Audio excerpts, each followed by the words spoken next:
आज मंजुळाबाई वानखेडे बौद्ध संस्था काटोल द्वारा डॉक्टर बाबासाहेब आंबेडकर जयंती उत्सवानिमित्त बाबासाहेब आणि रमा यांनी दिलेली साथ याबद्दल गुरु आणि शिष्य गीत सादर करत आहे.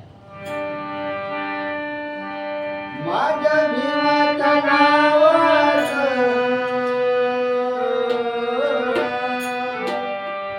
माझ्या भीमाच्या नावात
Thank you.